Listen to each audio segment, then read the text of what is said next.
Bueno, buen día a todos. Muchas gracias por la asistencia. Muchas gracias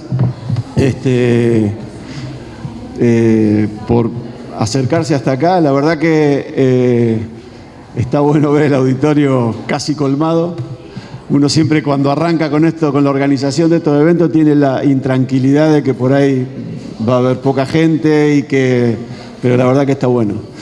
La primera charla la va a dar el grupo La Red de Buenas Prácticas Agropecuarias, Pepe Herrera y Claudio Glauber.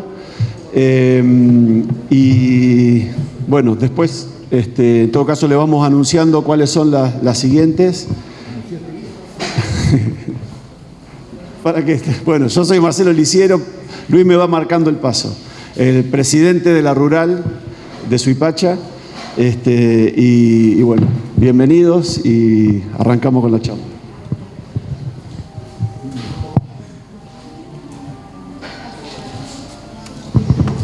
Hola, buenos días, ¿cómo les va? Soy José María Herrera, Pepe Herrera, soy veterinario, pertenezco al INTA, la Agencia de Extensión Rural de Mercedes. Vamos a compartir la charla con el médico veterinario Claudio Glauber, que nos acompaña, también integrante de la Comisión de Lechería de la Red de Buenas Prácticas. Queremos agradecer en primer lugar a Marcelo, a Luis y a todo el equipo organizador por darnos la oportunidad de estar aquí. ¿Sí?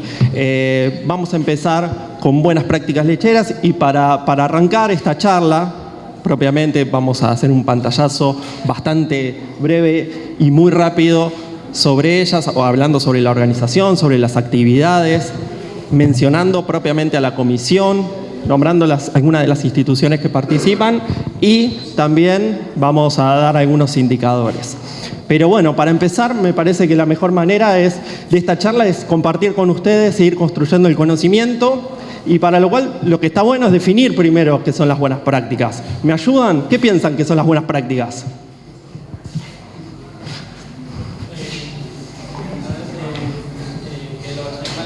Ponle el micrófono. Que los animales no se estresen, que haya un registro de la sanidad y un registro productivo y reproductivo. Y también que haya un registro de la alimentación. ¿Cómo te llamas? Manuel. Muy bien, Manuel. Buenísimo. Bastante completo. ¿Alguna más? ¿Sí? ¿Les suena buenas prácticas? ¿Alguna vez escucharon de buenas prácticas? Que sean sustentables y que cuiden el medio ambiente. Muy bien. ¿Cómo te llamas? Juliana. Muy bien. Muy bien. Bueno, las buenas prácticas, lógicamente, son experiencias positivas, probadas, ¿sí? En muchas experimentaciones y, lógicamente, con tantas replicaciones de esas pruebas exitosas, se construyen modelos. Con esos modelos, nosotros lo que hacemos es transferirlo a la gente para que pueda adoptar esas prácticas y, lógicamente, adaptarlas a lo que es su organización y su sistema. Bueno, justamente las buenas prácticas agropecuarias son esto, son una forma adecuada de producir y procesar estos productos que cumplen lógicamente con los requerimientos necesarios para que sean sanos, para que sean amigables con el ambiente y lógicamente que sean seguros. La FAO justamente da una definición bastante abreviada de esto, un poco resumiéndolo. En el 2006, la FAO, para quien no lo saben, son propiamente la Organización de las Naciones Unidas para la Agricultura y la Alimentación, diciendo hacer bien las cosas y dar cuenta de ello y garantía de ello. ¿Sí? Propiamente hay más de 90 instituciones, tanto públicas como privadas, que trabajan articuladamente en formato de red desde el año 2016. ¿Con esto qué quiero decir? Que como toda organización que se jacta de tal, define una misión, una visión, tiene objetivos claros y además tiene estrategia para llevar a cabo el cumplimiento de esos objetivos. ¿Sí? La red, lógicamente, en su visión, en su misión, lógicamente viene a impartir una propuesta de trabajo para que fomente el desarrollo sostenible. a partir de la aplicación de las buenas prácticas. Una misión de una organización es la razón fundamental de ser, ¿sí? O sea, ¿para qué estamos? Bueno, lógicamente, para contribuir al desarrollo sustentable. Su visión, o sea, cómo queremos que nos vean en un futuro, es cada vez siendo referentes más robustos en la aplicación de esta herramienta y que la herramienta satisfaga las necesidades propiamente. Y queremos crecer, y para hacerlo convocamos a que se sume más gente, ¿sí?, de más instituciones para tener una mirada mucho más amplia de la realidad.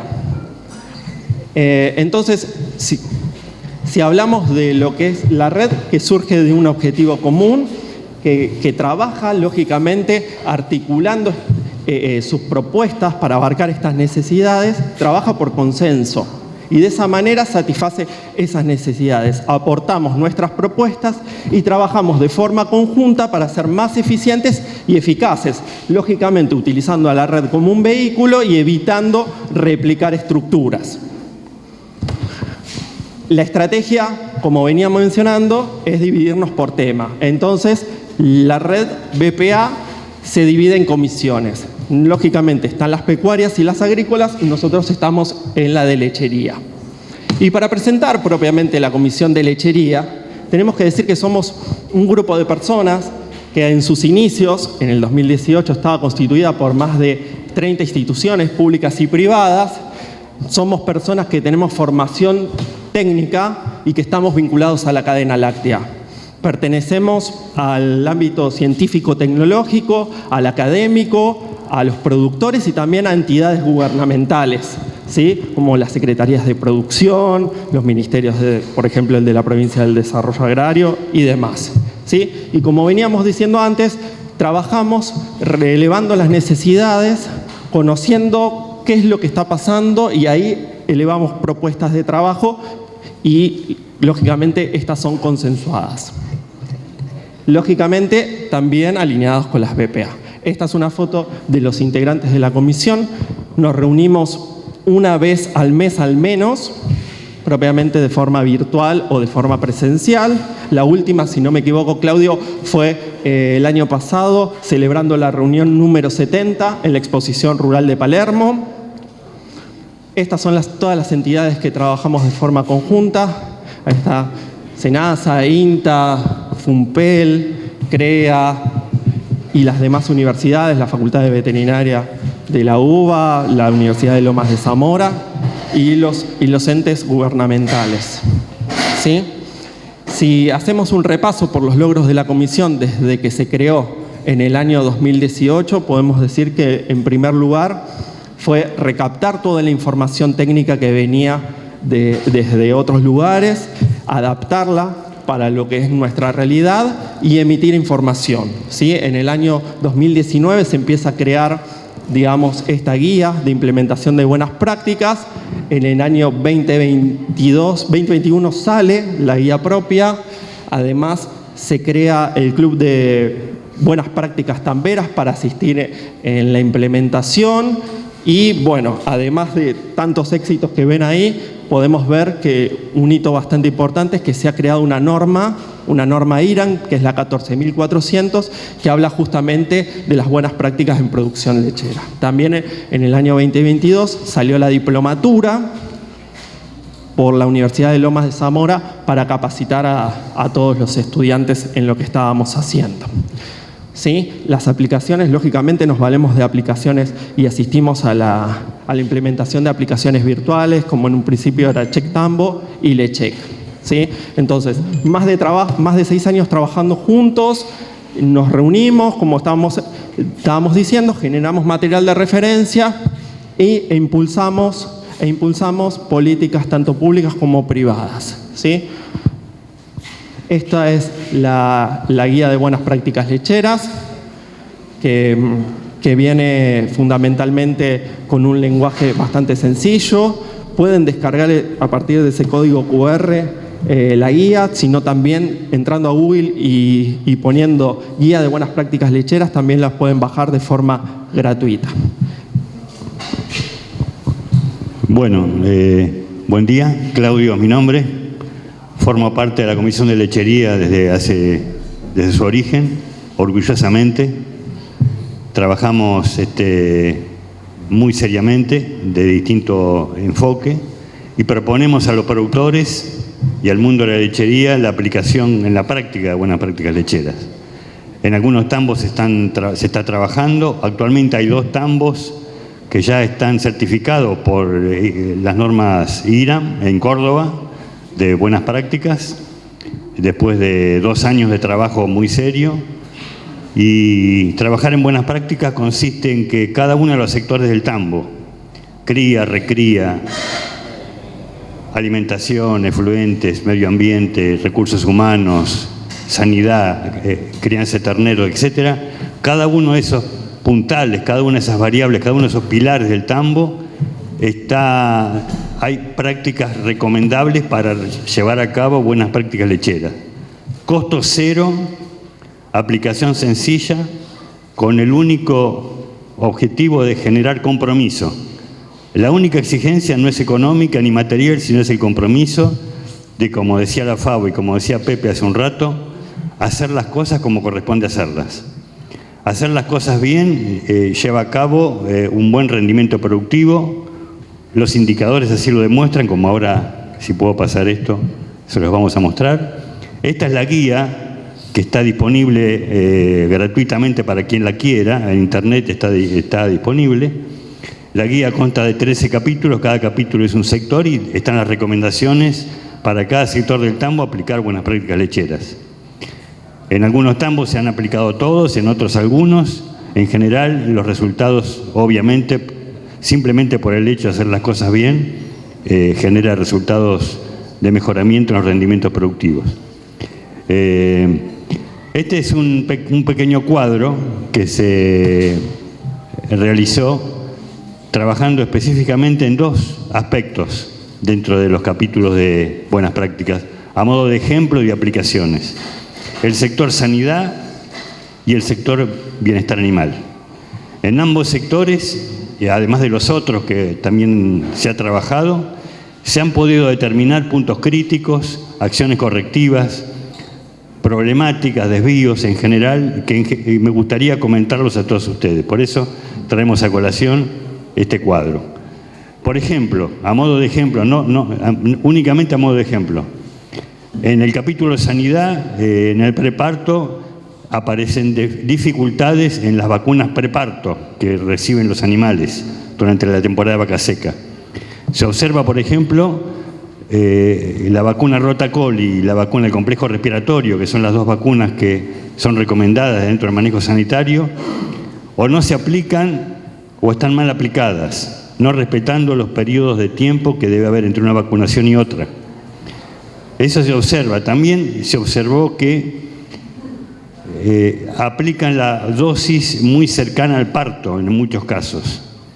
Y está demostrado que inmunitariamente la vaca necesita 20-25 días mínimamente esa vacuna para desarrollar el sistema inmune a través de la ubre y transmitir vía inmunidad pasiva al calostro las correspondientes defensas. Esa mala práctica de aplicar la vacuna, pero aplicarla en un momento inadecuado, genera trastornos sanitarios en los terneros. El ternero teóricamente está vacunado, pero en la práctica los resultados están demostrando que a través del calostro no le está transmitiendo la defensa necesaria porque se aplicó una mala práctica. Ese ejemplo tan sencillo, tan básico y muy general, observado desde el punto de vista sanitario en los tambos. También defectos durante el calostrado. Ustedes saben bien que el calostrado, la ternera debe aportarlo antes de las 6 horas de vida para que la permeabilidad intestinal sea adecuada y que reciba la defensa necesaria. Se observa lamentablemente que esa buena práctica no se realiza y muchos terneros reciben calostro después de las 6 horas, a partir de las 12 horas, especialmente en invierno, y eso genera trastornos sanitarios en el futuro del ternero, la cría y la recría. Esa es muy sencillo, buenas prácticas no se realiza convenientemente y por no tener una persona adecuada que garantice que ese ternero tome el calostro en el momento adecuado, hay fallas sanitarias en el futuro. Esto, para cada uno de estos ejemplos y para cada una de estas categorías, recorrimos algunos tambos y sin decir nombre y apellido y lugar en distintas partes del país. Y estos ejemplos también recría algunos ejemplos en cuanto a manejo sanitario que no se realiza bien. Se observa, por ejemplo, que se aplican o se gasta dinero en antiparasitarios de alto costo sin buen resultado o con muy mala ganancia diaria de peso en la recría, porque no se adecua la estrategia racional antiparasitaria correspondiente a esa categoría de acuerdo al antiparasitario que se está aplicando. Todas estas fallas de buenas prácticas de manejo sanitario, para calostro, para crianza, para recría, las digo muy superficialmente, son detectadas con bastante frecuencia cuando se trabaja en los campos buscando buenas prácticas, como se ven en estas fotos. Respecto al bienestar animal, es muy frecuente observar la falta de sombra en el preordeñe, error gravísimo, una muy mala práctica de manejo, digamos, durante el ordeñe. Eso genera estrés calórico y ese estrés calórico provoca todas las fallas y los defectos que afectan a la producción lechera, simplemente por no poner una sombra en el preordeñe. Hay una encuesta del INTA que se hizo dentro de este proyecto que demostró que hay un 50% de tambos que no tienen sombra en el preordeñe. O sea, de la mitad de las vacas, de los 9.000 tambos que tenemos, hay 4.000 tambos que no tienen sombra en el preordeñe, cosa que es una barbaridad, una lástima, una pena, y está influyendo negativamente en lo que es la producción lechera. Distintos ejemplos como el estrés calórico, el manejo del estrés calórico también, especialmente en tambos de Córdoba y Santa Fe, se han detectado como malas prácticas de manejo, y en cada una de las categorías y en cada uno de los aspectos relacionados con la productividad se han detectado gracias a este trabajo y se siguen detectando a través de indicadores que están para cada sector desarrollado, fallas de buenas prácticas de producción lechera. Dentro de este proyecto se generan temas de capacitación y extensión, especialmente a la gente joven, especialmente a tambos que están dispuestos a comprometerse en este tema, y repito, creo que por tercera vez la palabra compromiso. Aplicación de buenas prácticas lecheras tiene que ver con el compromiso, y no tiene que ver con la inversión, ni tiene mucho menos aún que ver con el gasto, que es un tema económico que nos preocupa mucho en este momento. Por eso repito la palabra compromiso, y el compromiso, por ejemplo, de la gente de INTA Mercedes, que recorre establecimientos agropecuarios para dar charlas, para difundir. Eso está disponible, el grupo de red de buenas prácticas. Hay gente que en distintas partes del país está dando charlas de difusión. Claudio, van 18 minutos. Bueno, me quedan 2 minutos. En estos 2 minutos simplemente decirles, las buenas prácticas lecheras redundan en beneficio económico productivo, redundan en un resultado a través de los indicadores en todas las categorías del tambo, de animales, desde la cría hasta la vaca seca, pasando por la vaca en producción, la etapa de transición, etcétera, etcétera. Y también abarcan todos los aspectos de un capítulo de lechería en cuanto a la parte reproductiva, sanitaria, alimentación, medio ambiente, recursos humanos, etcétera. Así que, cumpliendo con Luis, cerrando estos 2 minutos, quedamos a disposición para preguntas. Le decimos que aplicar buenas prácticas lecheras en los tambos se puede hacer, cualquiera se puede hacer, lo único que hay que tener es el compromiso, las ganas y la decisión y el asesoramiento, por supuesto, para poder hacerlo. Así que de mi parte nada más, cumplimos con el horario con exactitud y bueno, estamos a disposición para responder las preguntas. Gracias. Bueno, tenemos tiempo para 2 o 3 preguntas. Levantando la mano bien alta para que las chicas de producir vengan a buscar el micrófono para que puedan hacer las preguntas.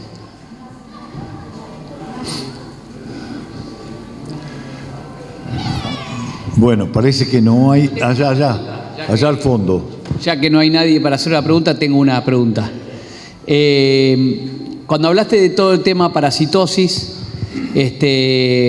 No nombraste algo importante que creo que por ahí seguramente lo tienen en cuenta, que es el tema de hacer HPG previo para determinar la necesidad o no del uso de antiparasitarios. Espera. Dijiste una sigla como si dijeras CGT o algo por el estilo. HPG. Y ¿Qué ahora quiere decir cada una? No tengo idea. Gramo, HPG. Hay cosas que ya se dicen como son y huevos por gramo de materia seca de la bosta. Correcto. Vemos y analizamos huevos de parásitos en la materia fecal. Sí. De acuerdo al conteo y a la diferenciación y caracterización de esos huevos, hacemos un planteo, un plan de desparasitación inteligente, yendo directamente hacia nuestro objetivo y no, digamos, de esta manera evitamos los antiparasitarios amplio espectro que tanta resistencia terminan generando. Eso. Bien. Otra pregunta ya. Eso tiene un nombre. Eso está en el manual. Eso está en el manual y eso se llama estrategia racional antiparasitaria. Es el nombre que corresponde para cada sistema RECRIE, para cada tamo en particular, desarrollar una estrategia racional antiparasitaria eficiente para controlar, no para erradicar, para controlar el efecto de la parasitosis. Bien, acá tengo una consulta. Dijiste algo que suena... Bien cerca al micrófono. Dijiste algo que suena idílico cuando entraron y es costo cero, ¿no? Y eso suena, wow, no tengo que invertir nada. No, yo me imagino que en realidad tenés que invertir, lo que pasa que la rentabilidad que vas a obtener por lo que obtenés de la mejora, ahí está tu beneficio. No es que sea costo cero, ¿no es cierto? Gracias por la pregunta. Hay un concepto que se llama gasto oculto, que algunos de ustedes seguramente lo conocen. El gasto oculto es aquello que uno tendría que estar ganando si pudiera hacer las cosas como corresponde y que está perdiendo por no hacer las cosas como corresponde. Hay un gran ejemplo que es el tema de la mastitis y de la calidad de la leche y el manejo preventivo y la salud de la ubre en el tambo, que es un reflejo clarísimo de esto que estamos hablando. El mal trabajo en un plan de prevención y control de mastitis y calidad de leche es el gasto oculto y los números indican que hay un 4-1 en un plan de prevención y control. O sea que 4 es lo que estaríamos... 1 estamos invirtiendo para ganar 4 en el caso de hacer un buen plan, caso contrario lo estaríamos perdiendo si no lo hacemos.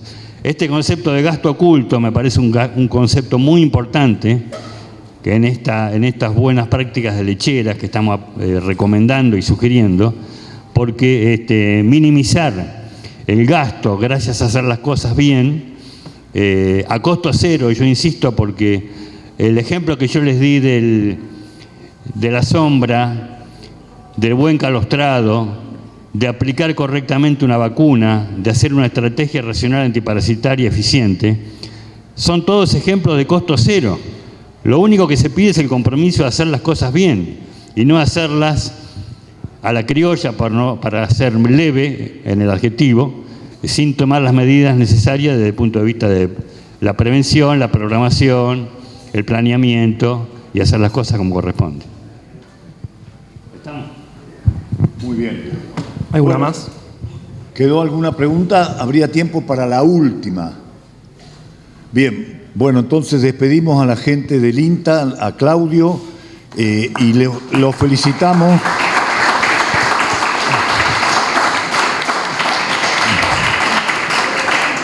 Decía, lo felicitamos porque desde hace un tiempo que se han conformado como red, están haciendo un excelente trabajo que es muy importante difundir. Muchas gracias.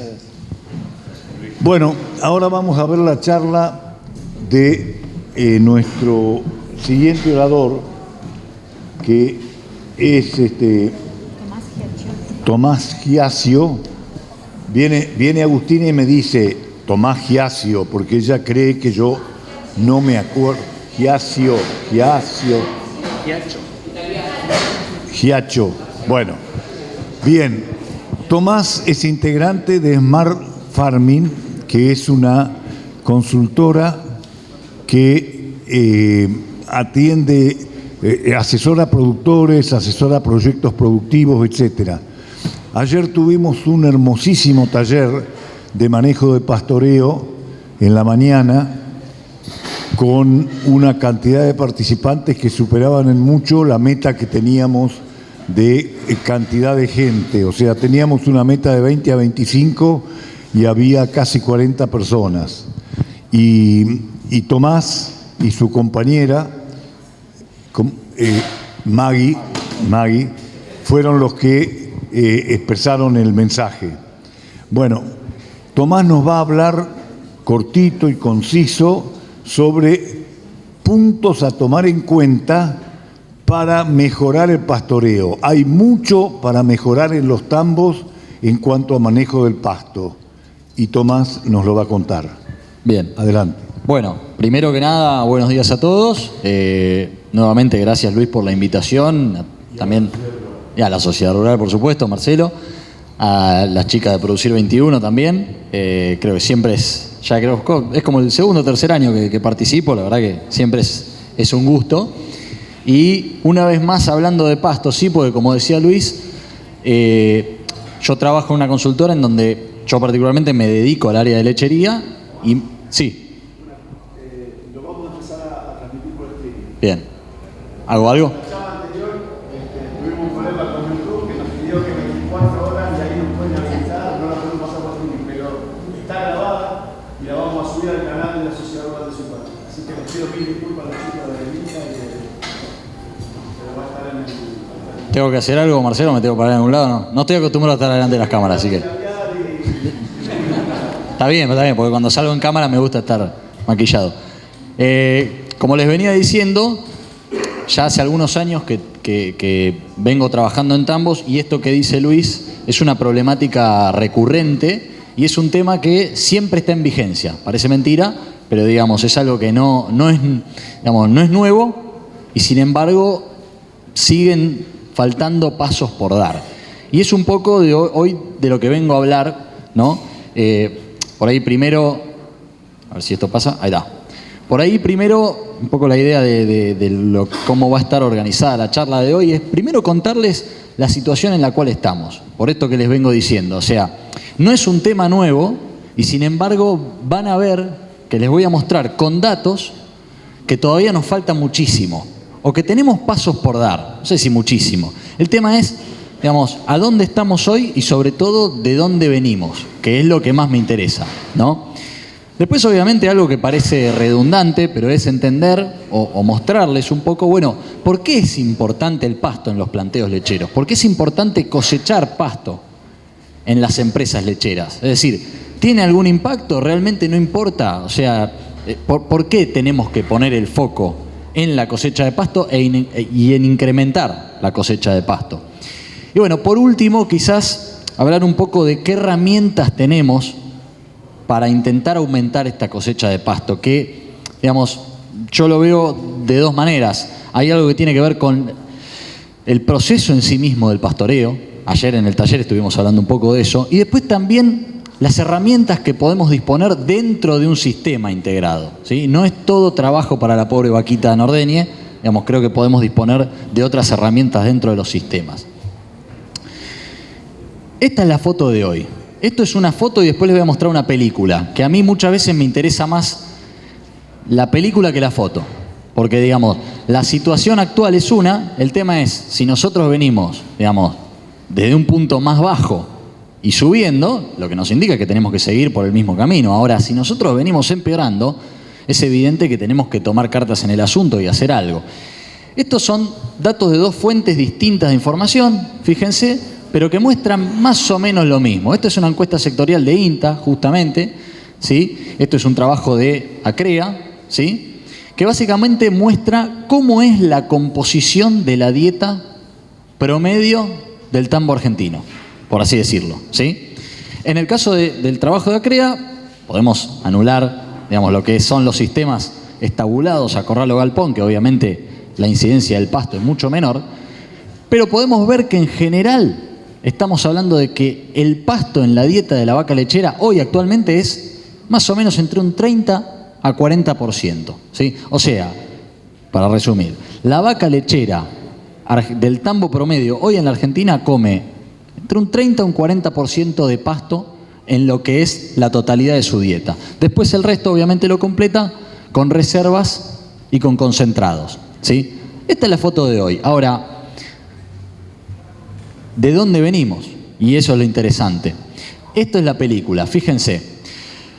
Fíjense cómo desde inicios del 2000, cómo cambió la participación del pasto en la dieta, y fíjense la drástica caída que sufrió. O sea, pasamos de consumir 65% de pasto en las dietas, ¿no? Acá, a prácticamente este 40% que estábamos viendo. O sea, fíjense que incluso, digo, como dato, digamos, ya es una fuente más de información que nos muestra lo mismo. Esto es dato de OCLA, ¿sí? Que nos muestra que las vacas comen aproximadamente entre el 30 y el 40% de pasto en sus dietas, ¿sí? Que por ahora es solo un dato, no tenemos no estamos hablando ni de eficiencia, no estamos hablando de ninguna medida de resultado, es simplemente cómo está compuesta la dieta de la vaca lechera, ¿sí? Y lo interesante es ver cómo fue bajando la participación del pasto en la dieta total, ¿sí? ¿Y en reemplazo de qué? Bueno, fundamentalmente, en parte de concentrado, hubo un incremento de la cantidad de concentrado incluido en las dietas, pero fundamentalmente de silaje y reservas forrajeras, ¿sí? Que pasó de un 12% a inicio del 2000 a un 33% de inclusión en la dieta. Y esto, a pesar de que parece ser luces, digamos, amarillas o rojas en algún caso, porque decimos, che, bajó el consumo de pasto fuertemente en las dietas de las vacas en ordeñe, ¿sí? Al mismo tiempo hubo un incremento brutal de la productividad, ¿sí? Y esto es muy bueno, o sea, esto es muy bueno. Entonces, ahora me estoy adelantando, pero les voy a mostrar que existe cierta relación. Sí. Perdón, una consulta. Cuando hablas de pasto hecho rollo como reserva, ¿sigue siendo pasto o ya pasa a ser forraje conservado? Buenísimo, es forraje conservado. Está buena la pregunta porque, digamos, este laburo lo que muestra es forraje, verdeo y heno, ¿sí? Y el silaje lo distingue del heno. Es medio un tecnicismo, pero básicamente el silaje y el heno son reservas forrajeras, las dos, ¿sí? Lo que pasa es que en este laburo lo que muestra es el forraje aprovechado directamente, el verdeo pastoreado directamente y mete el heno en esa misma bolsa, lo cual es parcialmente correcto, pero lo que sí muestra es, a ver, la disminución fuerte del porcentaje de participación de forraje, verdeo y heno, en este caso, se dio por una baja en el consumo de pasto, o sea, por una baja en el pastoreo o por una baja en, digamos, el consumo de pasto aprovechado directamente, ¿sí? Sí hubo un incremento en la participación del silaje. Disculpa, me parece un dato más interesante tener en cuenta que el consumo Fuerte, por favor. El consumo de materia seca Total. quizá en kilos. Ahí vamos a... Bueno, de eso voy a hablar ahora un ratito, porque venía diciendo, hubo un incremento en la productividad también, y esto es muy bueno, ¿sí? Y existe una relación entre el consumo de pasto total en la dieta, el pastoreo directo total en la dieta, y la productividad, ¿sí? Entonces, ahí me adelanto, hay un desafío que es, ¿tenemos que cosechar más pasto? Sí, tenemos que cosechar más pasto. ¿Cómo hacemos para mantener o incrementar aún más los niveles de productividad, ¿no? Bien, otra foto, otro gráfico que muestra la película. Esto es el consumo de pasto a través de los años en Argentina, producto de distintos trabajos. Y lo que se muestra es que en Argentina hemos caído desde inicio de los 2000, ¿sí? De más o menos unos 6.000 kilos de materia seca por hectárea total cosechada a más o menos unos 4.000 en el momento más bajo, alrededor del 2012, 2014, y ahora ha habido una pequeña levantada. Hoy probablemente estamos más cerca de los 5.000 kilos de materia seca por hectárea cosechada, ¿sí? Por ahora no sabemos si es mucho, si es poco, ¿sí? Lo que sí les puedo decir que es un dato es, y no sé, seguramente alguno ayer si estaba me escuchó, ¿tienen idea de cuál es la eficiencia de cosecha promedio a nivel nacional de pasturas y verdeos? ¿Alguno tiene idea? O sea, ¿qué porcentaje del pasto producido Se cosecha, exactamente. ¿Alguno sabe? ¿Alguno que arriesgue? Perfecto. Es un 50% de eficiencia de cosecha global, ¿sí? Con lo cual, acá tengo dos datos que son interesantes, que es, uno primero nos muestra que hay para trabajar sobre la productividad de las pasturas, porque si estamos cosechando 5.000 kilos de materia seca por hectárea año y la eficiencia de cosecha global es del 50%, y quiere decir que nuestras pasturas están rondando los 8.000 a 10.000 kilos de materia seca por hectárea producida, ¿sí? O sea, ahí hay un punto a trabajar. Pero independientemente de eso, sobre este porcentaje de eficiencia de cosecha hay mucho para ir a ganar. Probablemente hay 10 o 15 puntos porcentuales que podemos ir a buscar, ¿sí? Y ahora vamos a ver cómo lo podemos hacer. Perdón, Tomás. Sí. Recordemos para todos los que estamos acá que Tomás está hablando en tambo. No está hablando en cría, cuenca del Salado, ni los campos del litoral de cría, etcétera. Que probablemente Estamos mucho hablando menos. En tambo, que obviamente carne es mucho menos. Bien, perfecto, gracias Luis. Entonces, hasta ahora tenemos, de alguna manera, 2 o 3 grandes datos. O sea, la vaca nordeña promedio en Argentina come, o sea, dentro de su dieta come 30-40% de pasto en la dieta, ¿sí? Y lo que ha ido pasando a lo largo de los años es que hemos caído en el consumo de pasto global, ¿sí?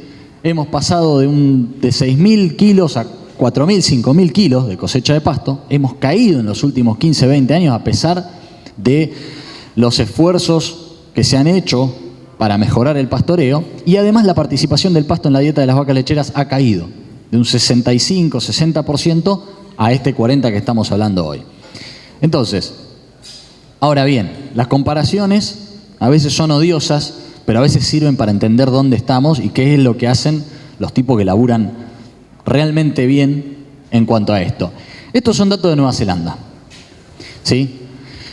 Acá a la derecha, básicamente algo, o mejor dicho, primero les muestro acá a la izquierda, ¿sí? ¿Qué es esto? Básicamente son los kilos o las toneladas cosechadas por hectárea, ¿sí?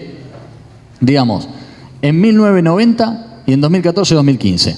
O sea, lo que nos muestra es que ya en 1990 los tipos cosechaban más pasto que nosotros ahora. Los tipos cosechaban casi 4.000 kilos más de materia seca por hectárea que ahora.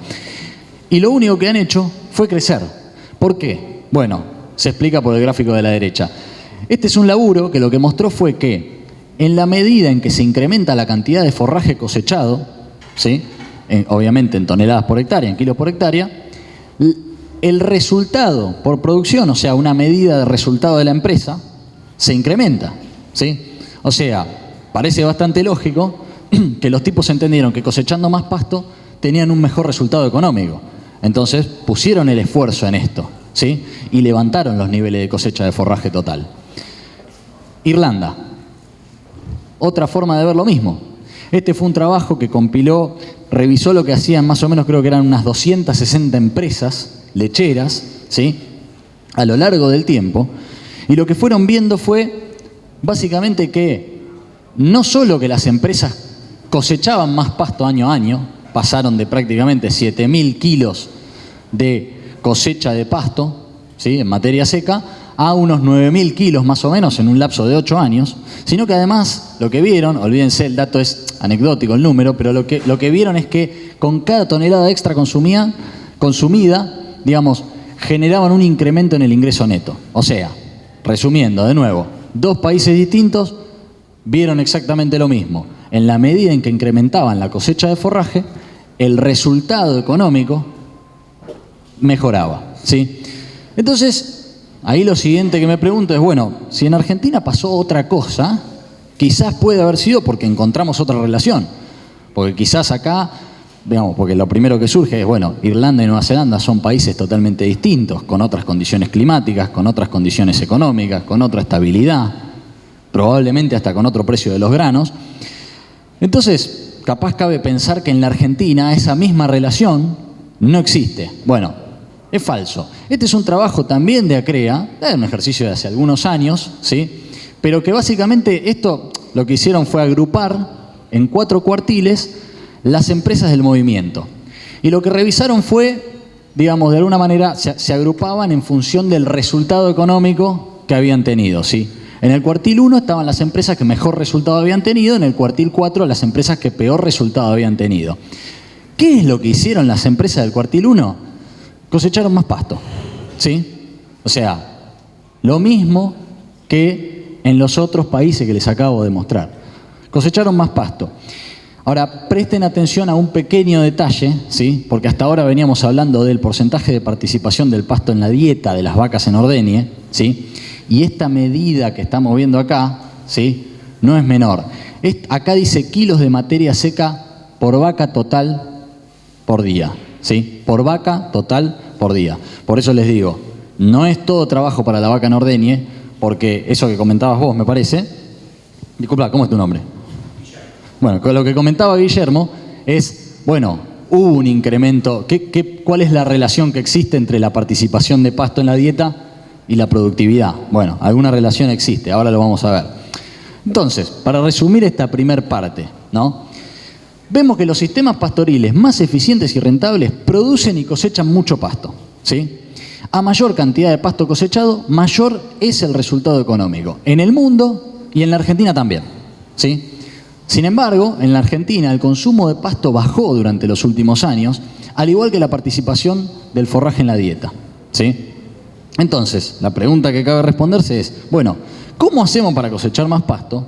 ¿Cómo hacemos para mantener altos los niveles de productividad o seguir incrementándolos, ¿sí?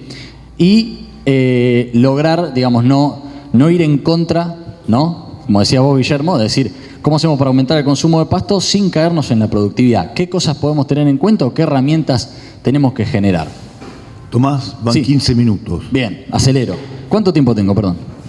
Tenés 25 minutos. Listo, me apuro. Por un lado, trabajar sobre el proceso del pastoreo. Esto es algo que es lo que vimos ayer en el taller, ¿sí? Que para mejorar ese 50% de eficiencia de cosecha, en gran medida hay que poner laburo, ¿sí?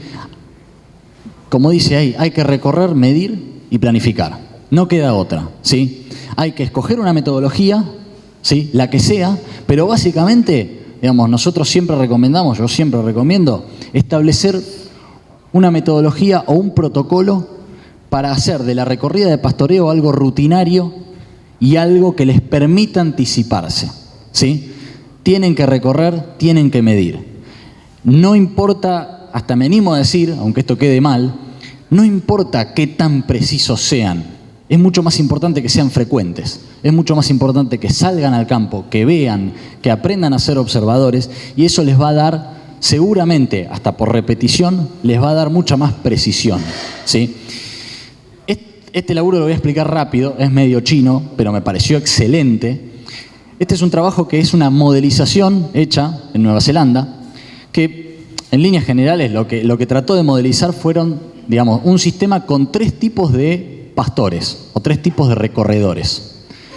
Uno muy bueno, que tenía una muy baja tasa de error, o sea que tenía una gran capacidad de predecir, digamos, de manera muy certera, digamos, el crecimiento del pasto para adelante y demás. Y después 2 recorredores más, obviamente con mayor tasa de error, ¿sí? Entonces, ¿qué fue lo que fueron viendo? Que obviamente, entre comillas, el pastor experto, ¿sí? El que tenía menos tasa de error, obviamente que tenía mejor capacidad de predicción del crecimiento, que podía anticiparse y que obviamente el ajuste, o sea, lo que evaluaron fue el consumo de pasto y la producción de leche, y lo que fueron viendo fue que el consumo total, no el consumo de pasto, el consumo total, ¿sí? Tuvo menores variaciones y por ende la producción de leche también tuvo menores variaciones. En la medida en que nosotros, digamos, no recorramos, no establezcamos un método, no establezcamos un protocolo, ¿sí? Obviamente lo que nos va a pasar es, se lo llevo a la práctica, la típica de salgo al campo una vez cada 15 días, una vez por mes en primavera, y trato de ver qué va a pasar con el consumo de pasto, es tarde. Termino llegando tarde a todos lados. Y viceversa en invierno, ¿no? Cuando terminamos saliendo tarde muchas veces, terminamos errando en la estimación de consumo de pasto, en la estimación de crecimiento, y terminamos teniendo muchas fluctuaciones de consumo al final del día. ¿Por qué? Si yo creo que la vaca va a pastorear, por ejemplo, 8 kilos, y realmente los 8 kilos no estaban, y yo no salí al campo y no fui a verlo, digamos, eso pega directamente sobre el consumo. Esas fluctuaciones de consumo, lo que me van a dar son fluctuaciones de producción, ¿sí? Y eso pega sobre la rentabilidad.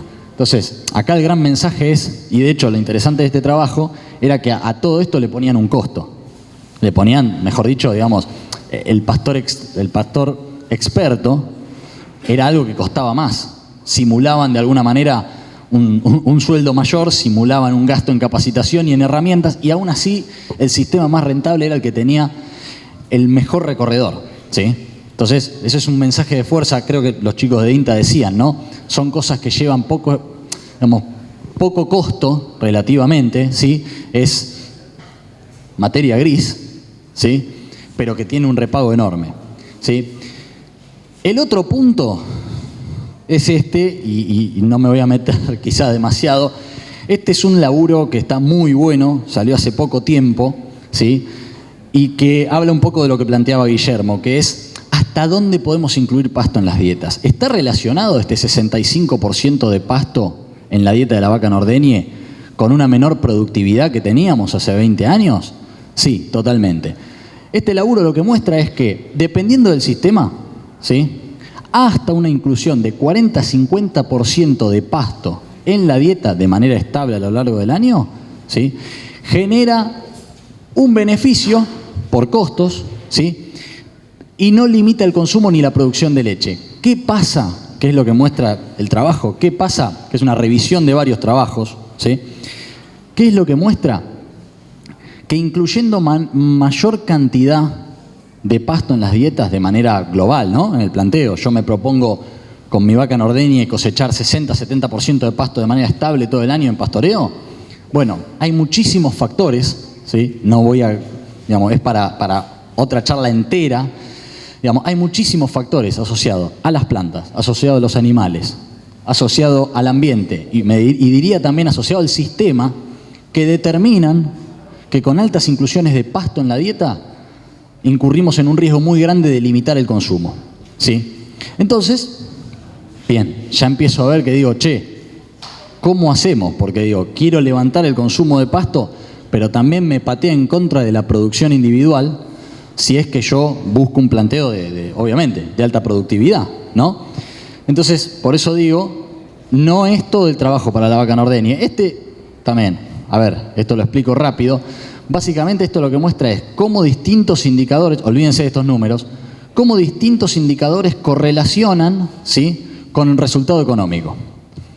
Y fíjense que el indicador que mejor correlaciona con el resultado económico en un tambo son los litros libres de suplementación en vaca total por hectárea, ¿sí? Tomás, sí. Van 20 minutos, te vamos a dar una yapa de 2 o todavía que te quedan 7. Ya termino. Para poder hacer preguntas. Ya termino. Y les recordamos a todos los chicos que no hace falta que anoten ningún dato, porque en el canal de la Rural de Suipacha queda la charla y las charlas que vienen, y por lo tanto ahí pueden tranquilos tomar los datos, etcétera. Bien, perfecto, Luis. Igual ya termino, seguramente. Entonces, ¿qué herramientas a nivel sistema tenemos para poder incrementar los niveles de cosecha de forraje total? Bueno, primero que nada, obviamente, diseñar estratégicamente la cadena de forraje, ¿sí?, para evitar tener, digamos, excedentes muy marcados de pasto en ciertos momentos del año. De manera práctica, digo, che, si yo puedo sembrar alfalfa en casi todos los potreros de mi campo, ¿para qué lo voy a hacer si llegado el momento de la primavera, cuando la alfalfa produce el 70-80% de la producción total anual, la produce concentrada en primavera e inicios de verano, si después no lo voy a poder aprovechar, si después no lo voy a poder manejar, ¿no? Entonces, eso por un lado, es distribuir la oferta de forraje de manera un poco más estable, o bien estar preparado para atajar la explosión de pasto. ¿Y cómo me preparo para atajar la explosión de pasto? Bueno, puedo tener distintas alternativas. No es solamente la vaca en ordeñe, por esto que venía mencionando anteriormente, ¿sí?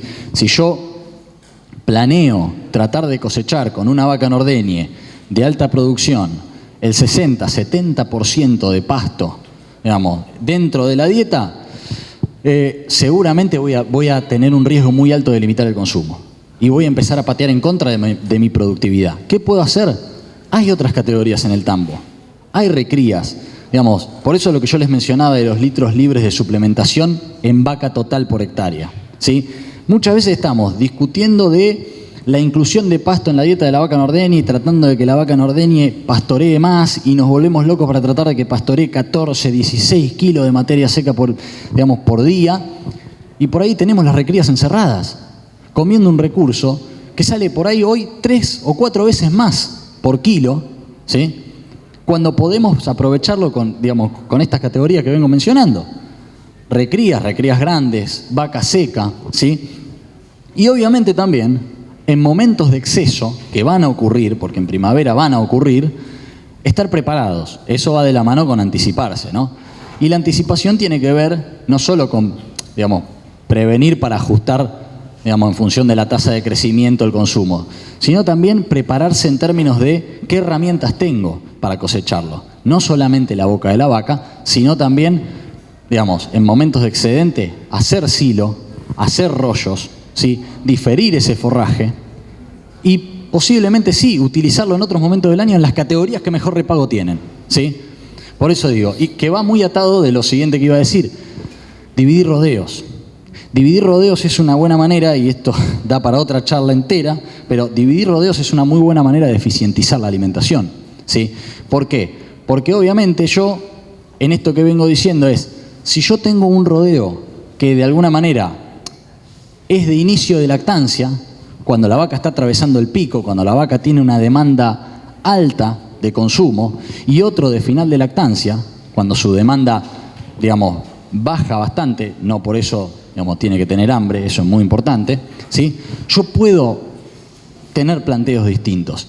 En una vaca de inicio de lactancia puedo plantear, incorporar, me puedo jugar a hacer una dieta que tenga 30-40% de pasto de inclusión en la dieta, ¿sí? No más que eso, porque lo que son nuestras vacas, por la demanda total que tienen de consumo, probablemente sí corramos un riesgo grande de limitarla, si pretendemos que coman mucho una vaca que produce por ahí 45, 50, 60 litros en el pico, pero sí en cambio una vaca en el final de lactancia, el cual el forraje lo va a aprovechar mucho mejor, ¿sí? Y además va a resultar más beneficioso de cara, a todo lo que es la transición incluso, pero ese es otro tema. Con lo cual, para resumir y ya para cerrar, así Luis no me reta, ya me fui al final. Resumiendo, a ver, hay que aumentar la cosecha, aumentar la cosecha de forraje está positivamente relacionado con la rentabilidad en los sistemas pastoriles, hay que aumentar la cosecha de pasto, ¿sí? En Argentina tenemos el desafío de levantar los niveles de cosecha de pasto sin afectar la rentabilidad, ¿sí? Y para esto, apelemos al sistema. No es todo para la vaca en ordeñe, apelemos al sistema. Si tenemos recrías encerradas, pensemos en diseñar una manera de que salgan a pastorear, ¿sí? Pensemos en que la vaca seca pueda salir a pastorear. Cosechemos, con máquinas también, ¿sí? Es una muy buena manera de poder levantar los niveles de cosecha, porque efectivamente ya está demostrado que en la medida en que cosechemos, que produzcamos primero, pero eso es para otro día, en la medida en que produzcamos y después cosechemos más pasto, mayor va a ser el beneficio que vamos a tener en los sistemas lecheros. Así que bueno, muchas gracias, espero que se haya entendido algo.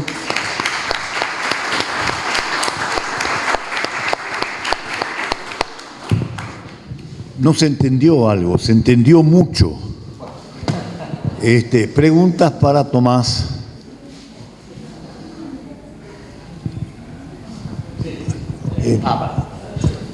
Tomás, venía a contestarlas acá, así las chicas de producir manejan el micrófono. Acordate, por favor, que cuando termina de hacer la pregunta le sacás el micrófono. ¿Cómo es posible seguir usando alimento así tipo, ¿cómo se dice la palabra? Tipo alimento concentrado y al mismo tiempo producir pasto y luego cambiar directamente al pasto luego de que, o sea, no hay un problema, tipo en la producción no pasa nada si uno cambia de concentrado a pasto directamente. Vos decís en una vaca que está comiendo mucho concentrado, pasar directamente a comer mucho pasto y volver de vuelta del pasto al concentrado. O sea, supongo, sí, no hay como... La vaca tipo puede pasar tranquilamente o tipo tiene un problemita nutritivo ahí quizás. Mirá, los cambios abruptos en las dietas, sobre todo cuando cambiás la cantidad de forraje o cambiás bruscamente las relaciones de forraje concentrado, lo que se llama, o sea, vos pasás de una dieta con mucho concentrado o pasás de una dieta con mucho forraje y poco concentrado a una dieta con mucho concentrado y poco forraje, esos cambios abruptos nunca son recomendables porque solés tener efectos negativos, ¿sí? Entonces, siempre esos cambios deberían ser lo más, entre comillas, suaves posibles, ¿sí? Si yo lo tengo que hacer, que se puede hacer, ¿sí? Hay que hacerlo de manera armoniosa. Digamos, lo que yo nunca recomiendo es, que es la típica situación, es vengo comiendo con mi vaca norteña y vengo comiendo 8 o 10 kilos de pasto y de repente me di cuenta que me voy a quedar sin pasto la semana que viene y paso de 10 kilos de pasto a 0, porque tengo todo encerrado y aumenté bruscamente la cantidad de concentrado, por ejemplo, en la dieta. Y ese es un cambio que por ahí no lo sentís si sos cuidadoso con los niveles de grano, por así decirlo, que incluís. Ahora, seguro que un efecto negativo tiene. Por eso, lo que yo digo de anticiparse. Si yo me voy a quedar sin pasto, paso de comer 8 a comer 4. Y después de comer 4 a comer 2 y después finalmente termino encerrando. En general es mucho mejor hacer eso. ¿Otra pregunta? Déjame que yo lo... mientras viene otra tercera pregunta, yo voy a hacer un comentario y a la vez pedirte una opinión. Había un asesor de CREA, de un CREA tambero, que se había fijado como objetivos que en 2 años de estar funcionando el CREA con esos tambos, tenían que estar todos los campos, que eran 8, implementando el pastoreo sucesivo, o sea, despunte con una categoría y repaso con otra. Y en ese mismo CREA, ese mismo asesor, tenían esta regla mnemotécnica. Cuando llegaba el 9 de julio, tenían que tener armada la planificación potrero por potrero de todo el campo el año que viene. Cada productor tenía que tener la planificación. Cuando llegaba el 20 de julio, todos tenían que tener compradas la urea o la fuente de nitrógeno que hubieran elegido, y que en la semana siguiente estuviera aplicada en los lotes que se iban a cerrar para hacer reserva de forraje. Y para el 1 de noviembre, o sea, para el Día de los Muertos, Día de los Santos, entonces tenían que tener ya los rollos, el contratista trabajando en los rollos. ¿Cuál es tu opinión sobre ese regla mnemotécnica que tenían en ese CREA? No, está perfecto. O sea, me parece que esa regla mnemotécnica en realidad lo que quería tratar de generar era una anticipación, ¿sí? Al final del día, que no es otra cosa que lo que vengo diciendo. Sobre todo me parece importante lo que dijiste, Luis, sobre el final, es para el 20 de noviembre, creo que dijiste, o no sé qué fecha dijiste, tenían que estar los contratistas trabajando en el campo. Bueno, eso es parte de anticiparse, es lo que digo. O sea, me he cansado de ver, digamos, esfuerzos denodados por producir más. Entonces, hay una parte que vos dijiste, fertilizar. Sí, fertilizamos, levantamos los niveles de productividad de las pasturas, pero después en primavera terminamos viendo un desaprovechamiento enorme y habitualmente es por falta de planificación, ¿sí? Entonces, y respecto al despunte y al famoso rodeo de líderes y seguidoras, es una buena alternativa, no lo tengo muy visto en los campos, honestamente. Yo particularmente, digamos, a veces prefiero decir, bueno, eso que puse ahí en la presentación, digo, seamos eficientes con el uso del forraje.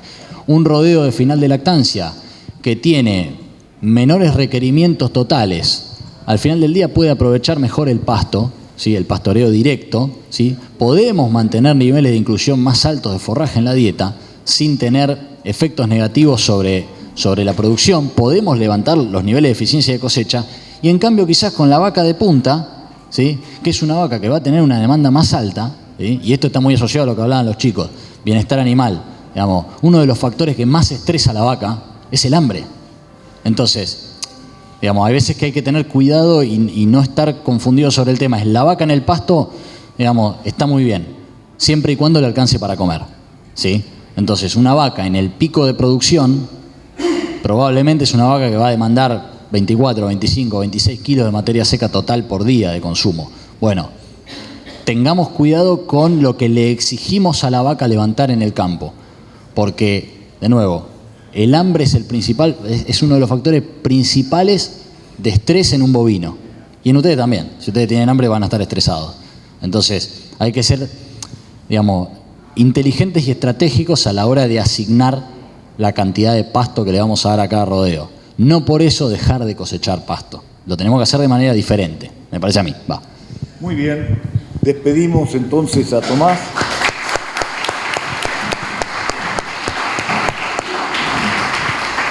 Muchísimas gracias a Tomás y a Smart Farming. Y ahora tenemos una charla de Guillermo Siepelac, sin C entre la A y la K. Digo sin C porque nosotros en el programa se le pusimos una C entre la A y la K.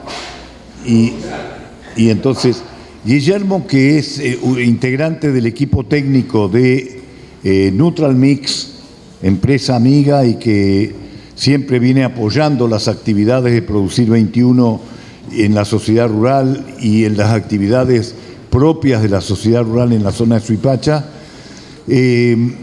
nos va a hablar sobre cuánto hay para mejorar en alimentación en los tambos argentinos.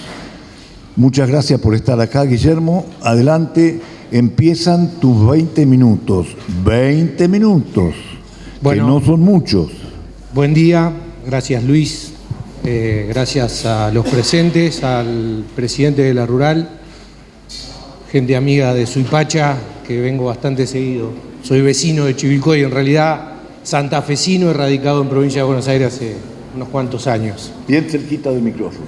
Ahí. Luis me desafió que en 20 minutos tengo que tratar de hablar de nutrición en huachera, recría, preparto y vaca en producción. O sea, agarré de muchas presentaciones y hice un popurrí que espero se pueda entender. La idea es marcar en cada categoría, hacer un punteo de lo que a mí me parece como importante a mejorar o que está fallando hoy en día.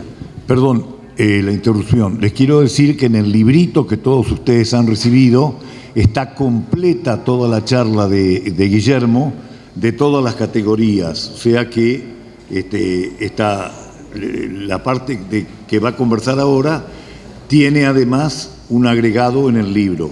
Sí. Bueno, y para darle foco, digo, esta fue idea de José Dillon, me dice, no, tenés que tratar de encarar 100% a lo que verdaderamente importa, que es la rentabilidad, que tiene que ver con básicamente el por qué producimos, ¿no? Más allá de la pasión que puede llegar a tener cada uno. Y haciendo una recopilación de dónde están los principales costos y pérdidas en los sistemas productivos, la alimentación de la vaca lechera y de la recría se lleva entre el 50 al 60% del cheque de la leche, dependiendo de los sistemas que van a hacer que ese número baje o suba, ¿no? Sistemas pastoriles pueden llegar a tener un impacto menor en el costo de alimentación y sistemas estabulados mayores.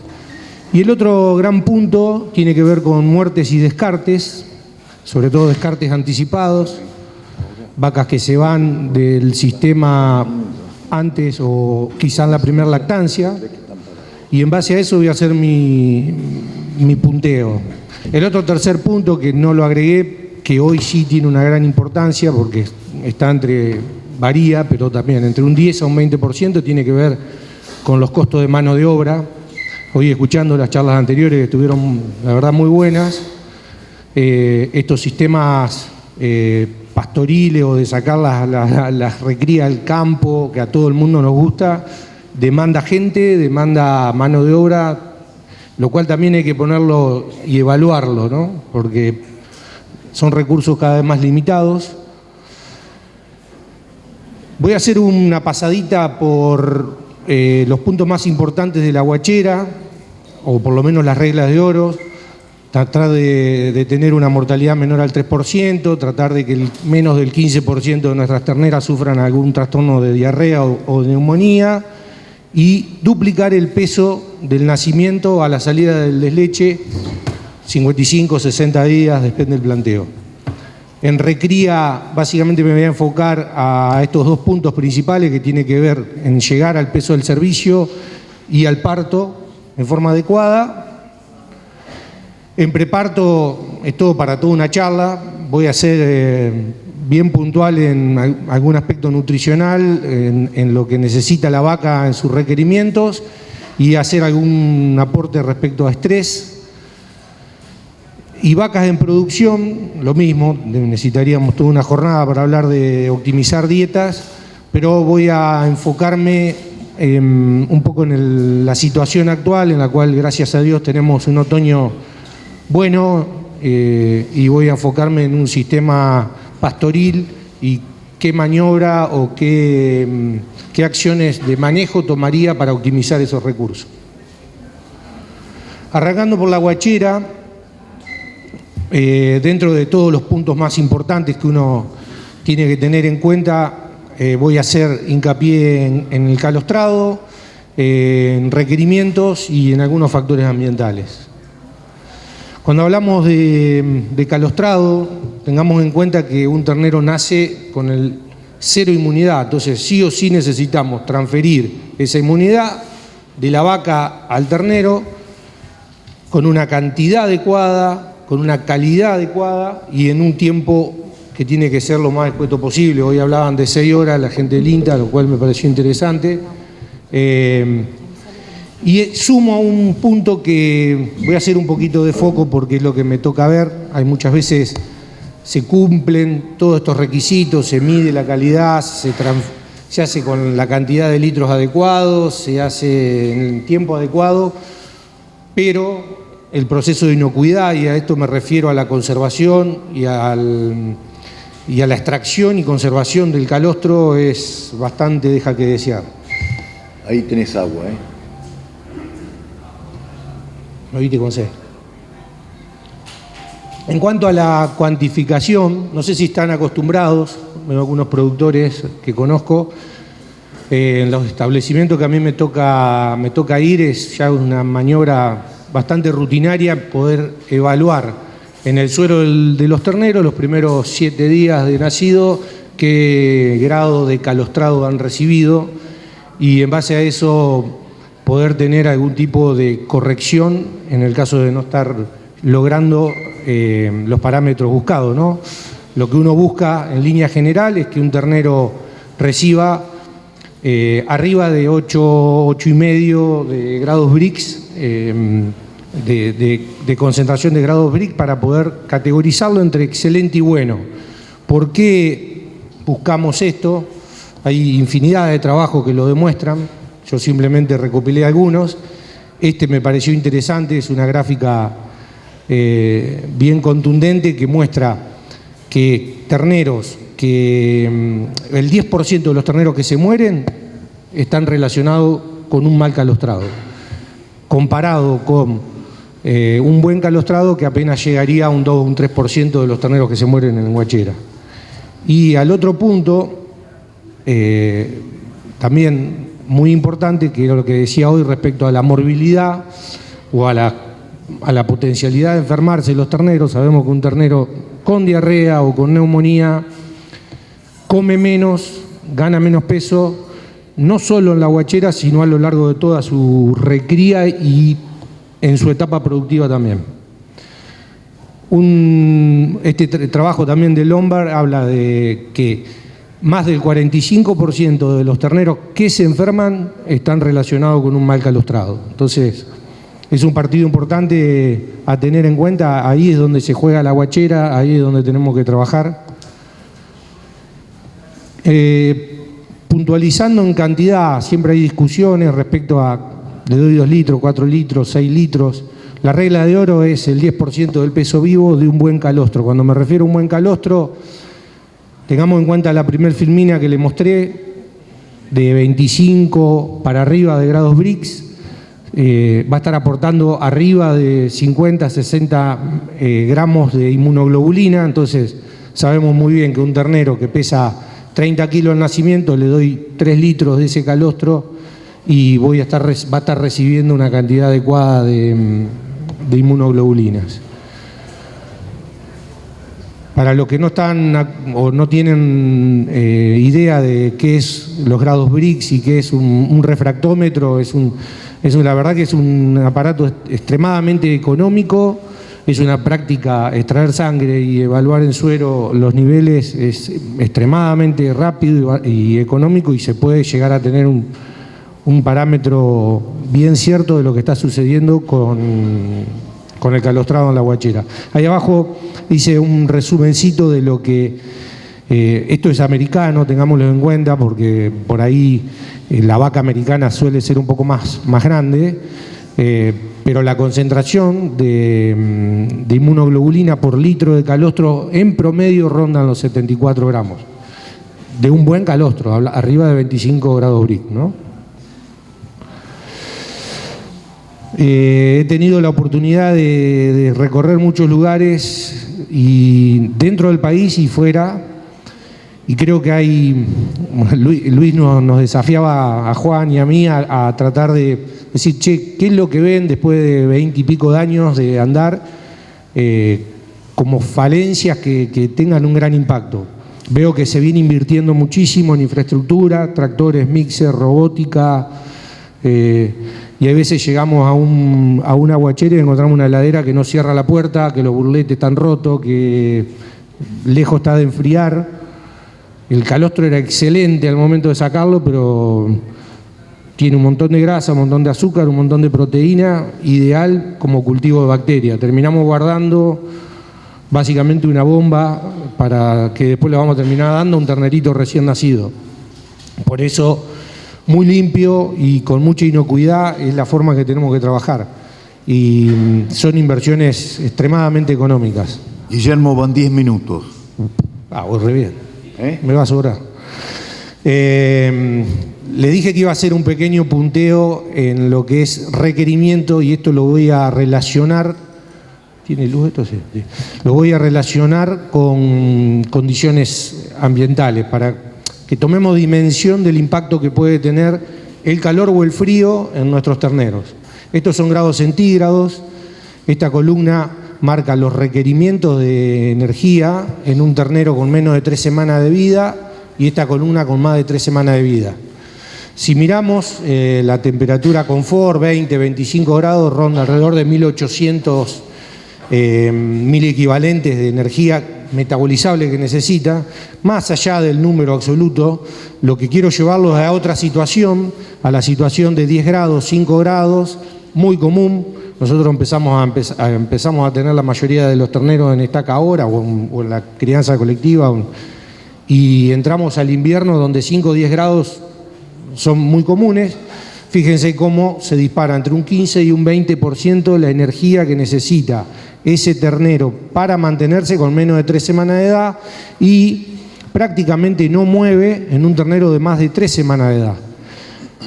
No así el extremo del calor. El calor les pega fuerte a los dos. El calor lleva de un 10 a un 20% el aumento. Calor me refiero a 30 grados, no estoy hablando de Santa Fe 45, estoy hablando de Caso Ipache. Calor y humedad, combinación ideal.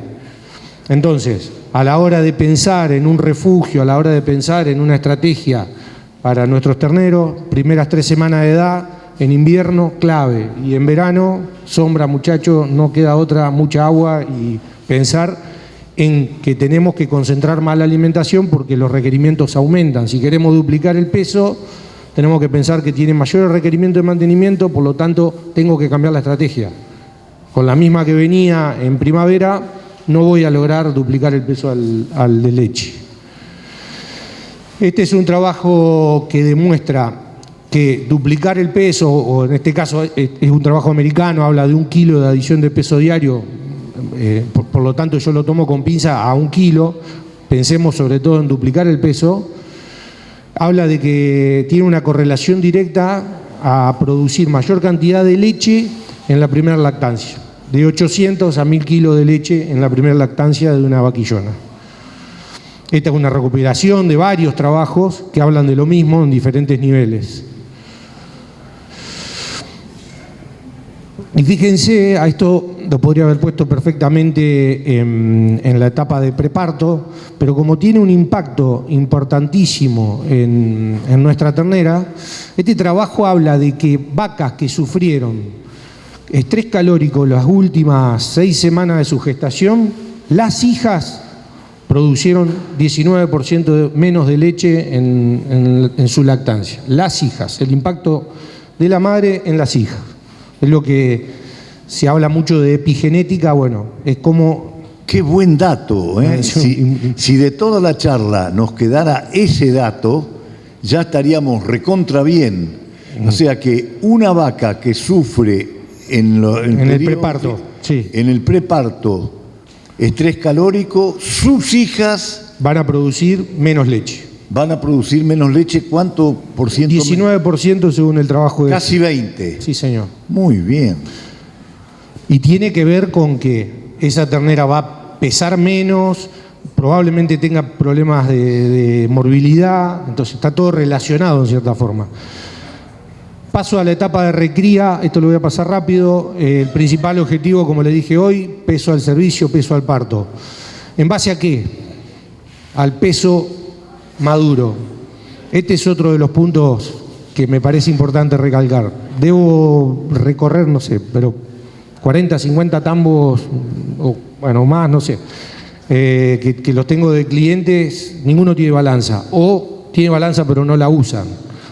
¿Cuánto pesa tu vaca? Ahí empiezan a buscar en el romaneo de cuando venden y ese dato es fallido. Ni hablar en un montón de establecimientos donde se ha empezado a introducir cruza, entonces tenés vaca de 750 kilos y tenés una crucita de 450 kilos. Es completamente diferente el manejo que puedo llegar a implementar. Entonces, tengamos idea de lo que pesan nuestras vacas para poder implementar una maniobra. Fíjense, si mi vaca pesa 450 kilos, una vez que yo llego al peso del servicio de 270 kilos, que sería el 60% del peso adulto, mi objetivo es ganar 500 gramos por día al parto. Nada que ver si dentro de ese mismo rodeo tengo vacas de 750 kilos. Tengo que lograr casi 900 gramos. ¿Por qué va a pasar?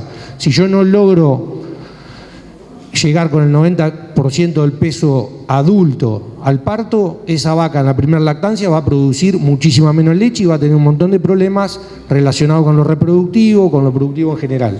Y por el otro, si yo la llevo al ritmo de ganancia de peso de esta de 900 gramos, probablemente tenga una vaquillona muy gorda al parto que va a tener otras patologías. Entonces, no hay forma de mejorar lo que no se mide. Hay que pesar. Hay que pesar. Bien. Transición. Me estás preguntando, me estás mirando, van 15, te quedan 7. Wow, espectacular. Se me apuró el enlace. Acá voy a hacer, obviamente, yo la resumí en transición, porque me parece que hablar de vaca preparto sin hacer referencia a la transición, y hoy dije dentro de los puntos más importantes de lo económico, dentro de los gastos, dentro de las pérdidas que podemos tener, son las muertes o los descartes anticipados. El 60-70% de los fenómenos patológicos que están en nuestras vacas adultas o en nuestras vacas posparto se relacionan con este periodo. Entonces, evaluar y tener bien en claro que acá se define la lactancia no es una cosa menor. trabajar en evitar problemas metabólicos me parece que está en la cuenta de todos. Ya hablar de preparto, el encierre, además no tiene mucho sentido, todo lo tiene más que claro. Acá puse estrés porque me parece, hoy se hizo algo de referencia a la temperatura. Bueno, yo comenté lo del trabajo de las hijas nacidas en vacas con estrés. La mejor dieta, la mejor vaca puede fallar en una situación de estrés. ¿Por qué? Porque automáticamente, hormonalmente, se corrompe todo lo que venimos, no sé, la paratormona que estimulamos para que libere el calcio del hueso, dando vuelta corticoide en sangre, se cae por el piso un montón de plata invertida en una dieta adecuada de preparto. Entonces, media sombra, agua, espacio de comedero. Saqué, pero había un puntito acá, frecuencia de aparte.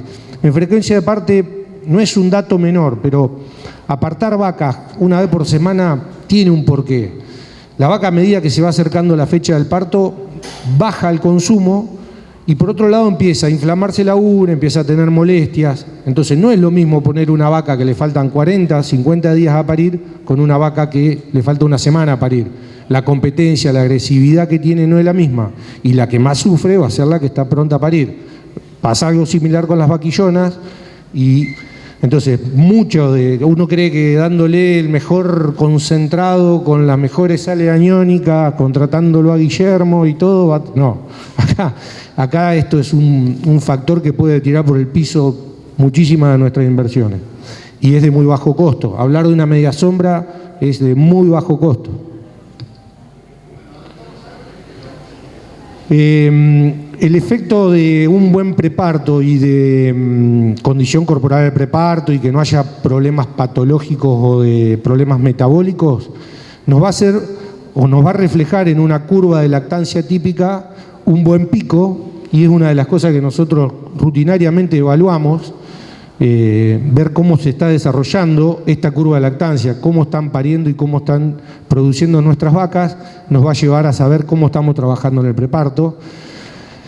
La persistencia tiene que ver con dietas ya de producción y el largo de la lactancia tiene que ver con las dos cosas. Tiene que ver con un buen preparto, una buena transición, significa que nuestra vaca va a estar entera, significa que va a estar activa reproductivamente y que nosotros podemos lograr preñarla, cosa que es uno de los factores que más impacto económico tiene en los sistemas lecheras, ¿no?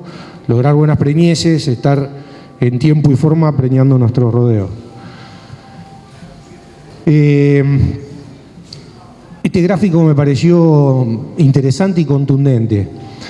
En las barras rojas ustedes van a ver la concentración de proteína de un alimento y en las rayas azules la concentración de energía. Y estas son las diferentes categorías. Esta primera raya de acá, esta primera columna de acá, es en la guachera, o sea, lo que significa la concentración de energía y proteína que tiene que tener el alimento en la guachera, y a medida que avanza, fíjense que en la recría se diluye la concentración de energía y proteína porque en cierta forma tiene mayor capacidad de consumo, entonces ahí podemos trabajar con dietas más voluminosas, menos concentradas. Y a medida que nos acercamos al parto, este es el periodo del parto, y esta raya de acá es una vaca de 50 litros de producción. Fíjense en la concentración, solo estoy hablando de requerimientos, la concentración de proteína y de energía que tienen nuestras vacas los últimos 30, 60 días previos al parto. ¿Por qué? Porque la vaca tiene poca capacidad de consumo, como lo dije hoy, porque tiene una gestación que está demandando proteína, que está demandando energía, porque también queremos que desarrolle y genere mucho calostro, porque tiene una glándula mamaria que está en pleno desarrollo o conformándose para una etapa que viene, que es la lactancia. Entonces, es un momento donde tenemos que evaluar cuánto le estamos dando a nuestras vacas y si estamos cumpliendo con estos requerimientos. En vacas en producción, como les dije, ¿cuánto me queda, Luis? 1 minuto y medio. Muy bien.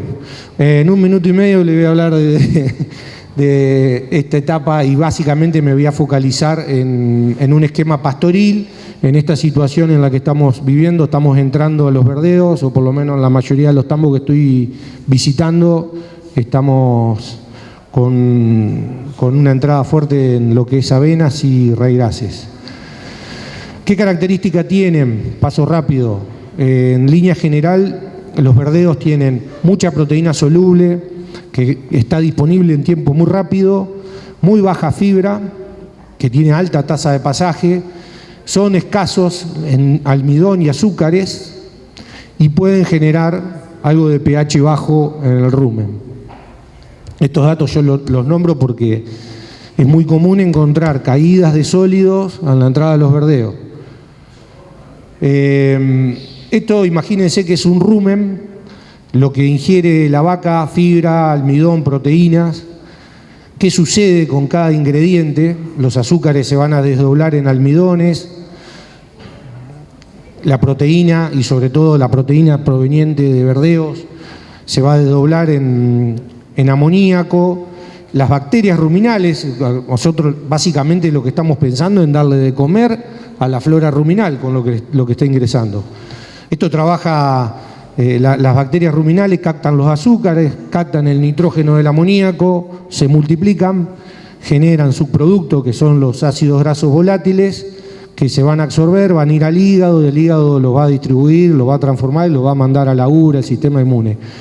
Parte de esta proteína que ingresó va a ser desdoblada en amoníaco, como le dije, y otra parte pasa sin ser degradada, que es la famosa proteína pasante, que todos los alimentos la tienen en diferente concentración. El pasto tiene muy poco, sobre todo el pasto de esta época, el pasto de primavera y de verano tiene mayor concentración de proteína pasante, y después hay diferentes alimentos que tienen mayor o menor grado de proteína pasante. El principal objetivo como nutricionista es optimizar el funcionamiento del rumen, porque es justamente la dieta más económica que podemos tener. ¿Qué pasa cuando la dieta es exclusivamente a base de un forraje de alta degradación en proteína, como lo es un verdeo o una alfalfa de esta época también, porque tiene muchísima cantidad de nitrógeno soluble? Los niveles de urea en sangre se van muy altos. ¿Por qué? Porque las bacterias ruminales no llegan a procesar toda esa cantidad de nitrógeno, terminan pasando la pared ruminal, pasan a sangre y se concentran. Si uno las mide, y estos valores de nitrógeno en sangre pueden generar diferentes trastornos. Hay bastante trabajo nuevo, pero hay algunos que lo relacionan con problemas reproductivos, hay otros que lo relacionan con otros tipos de patologías. No me quiero detener en eso, simplemente decir, este trabajo lo que se hizo fue una suplementación previa de 2 horas antes, de 2 horas y media, 1 hora antes y una posterior a la entrada del pasto. Ahí está graficado, esta sería la posterior, prácticamente al momento de entrada, perdón, la anterior un ratito antes y la que se hace posterior. Y lo que vemos es que los niveles de urea en sangre bajan drásticamente cuando nosotros le damos una fuente de almidón o de azúcar previa a la entrada del pastoreo, porque se va a degradar y va a estar disponible para cuando entre todo ese pool de nitrógeno. Entonces, cuando lo vemos en un pastoreo, gráficamente, esto sería un tambo que ordeñó a las 4 y pico de la mañana, a las 5 o 6 de la mañana entra el pasto. Esta es la concentración de nitrógeno que vamos a tener posterior a las 6, 7 de la mañana, y a la tarde lo mismo efecto. Si nosotros damos suplemento energético previo a la entrada de esos pastoreos, el proceso de formación de proteína metabolizable, que es la que nosotros buscamos, que después se va a absorber en el intestino, va a suceder de esta manera. Estaríamos cumpliendo un buen funcionamiento ruminal. Ahora, el funcionamiento ruminal, o por más grande que sea la vaca, por más bueno que sea el manejo, no llega a cubrir niveles productivos de una vaca de 45, 50, 60 litros como se mencionó hoy. Entonces, estratégicamente nosotros tenemos que pensar de qué forma podemos hacerle llegar esa proteína metabolizable y poder cubrir los requerimientos para esa producción.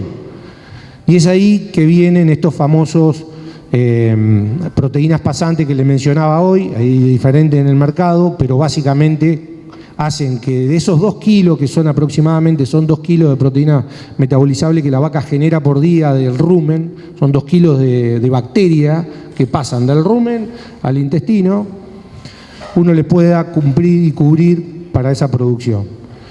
Dentro de eso, trabajo particularmente en una empresa que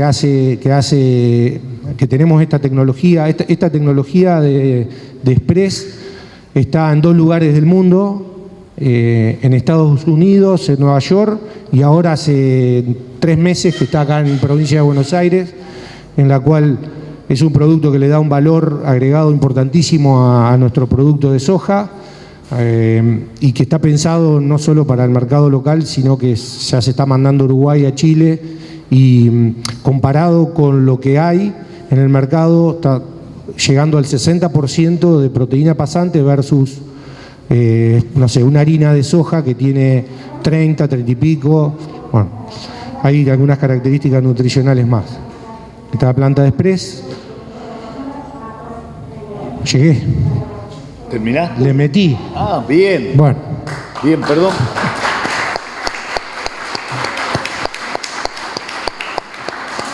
Bueno, te aclaro que te pasaste 1 minuto y medio, pero estuviste espectacular. Pero me dejaste porque te gustó, ¿no? Sí, sí, sí. Una pregunta te hago. La presentación tuya queda en la computadora. Sí. ¿Se la podemos mandar a todos los que están ahora en la charla? Sí. O sea que ustedes, además de poder visitar el canal, hay mucho ruido allá atrás hablando. A ver qué se podría hacer para solucionar eso. Además de tener la disponibilidad de la charla en el canal de YouTube de la Sociedad Rural de Suipacha, los que se han inscrito la van a recibir la charla por envío que le van a hacer las chicas de Producir 21.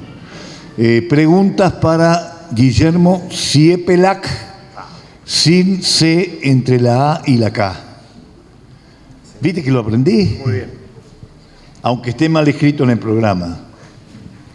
Bueno, preguntas. Bueno, yo te voy a hacer una mientras van apareciendo las preguntas. En los últimos tiempos, Guillermo, se están difundiendo,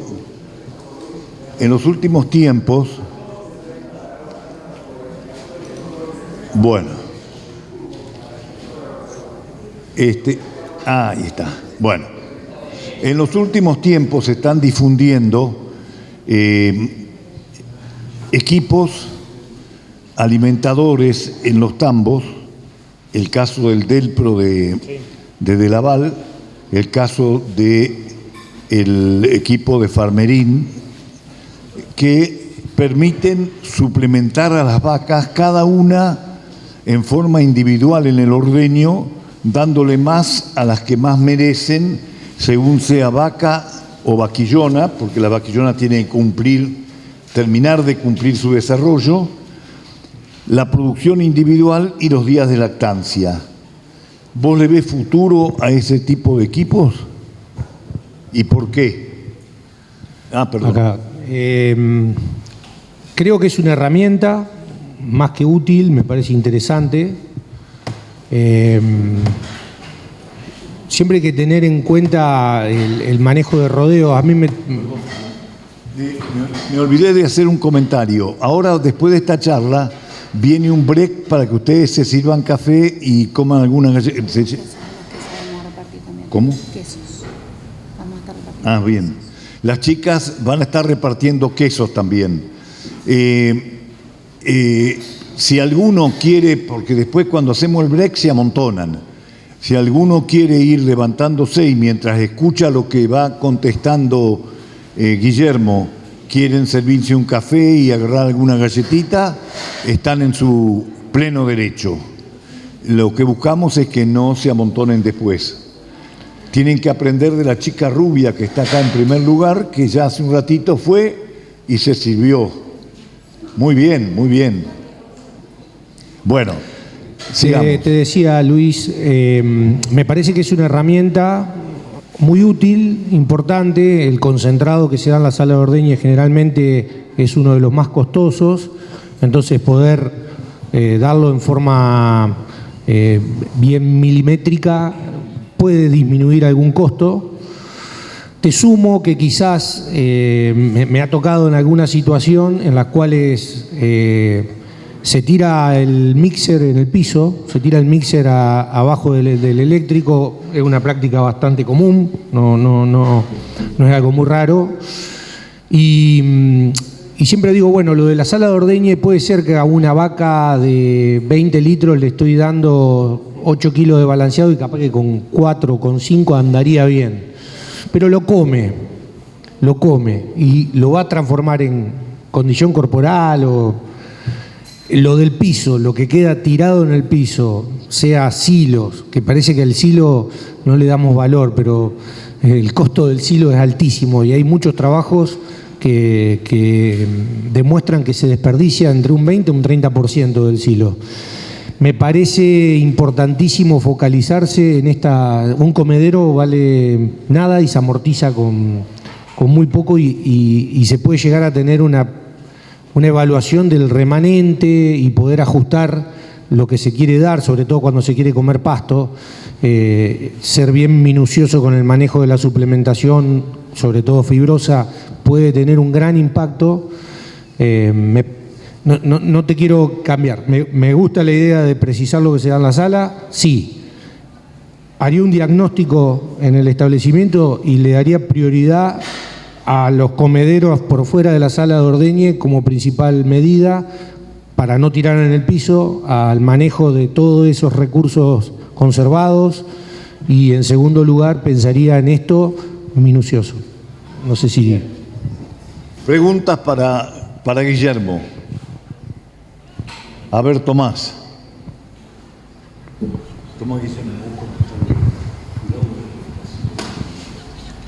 Guillermo, bueno, en la charla anterior, Tomás hablaba de la necesidad de mejorar la eficiencia de cosecha de pasto y que eso tiene una gran correlación con el resultado económico de la empresa tambera, ¿no? Y un poco la pregunta es también, enfocando la pregunta hacia que también tenemos una gran cantidad de pasto en una época muy chica que da la necesidad de hacer silaje de pastura o rollo también de pastura o de verdeos. ¿Cómo crees que incluirías eso en dietas de alta producción para poder dar el mejor aprovechamiento posible para que cada componente genere la mayor productividad en el resultado de la producción de leche, ¿no? ¿Cómo crees que tendrías que hacer vos una dieta, incluyendo la suplementación, por supuesto, pero dándole preponderancia a lo que más impacto tiene, que es el pasto? Mirá, me toca trabajar en varios establecimientos donde se prioriza el consumo de pasto. Yo hoy una de las preguntas que le hice a Tomás justamente, o le acotaba, era que parte de esa evolución en la producción tiene que ver con el consumo. Nosotros, las vacas de hace 20 años atrás, comían 20, 21 kilos de materia seca, hoy hablamos rodeo de 27, 28, 30.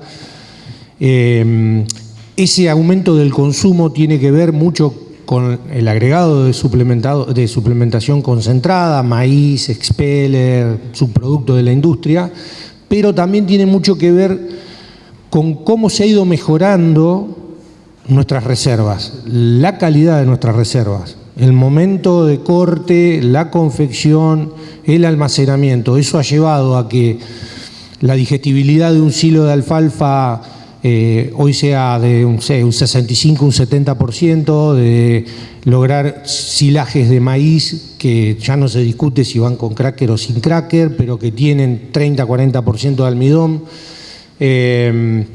Entonces, creo que parte de la utilización de forraje en estas dietas de alta producción tiene que ver con la calidad. La calidad del pasto se puede lograr, el tema eran los procesos, el momento de corte, siempre está la discusión con los verdeos de invierno cuando van a hacer silo, que espiga embuchada, que hoja bandera, que bueno, y ahí es donde suena el teléfono, che, Guillermo, ¿qué te parece? Sí, mirá, lo ideal, pensando en tu vaca de alta producción, ahora, si vos lo vas a hacer para la recría o para la vaca seca, podemos jugar con un poquito más de volumen.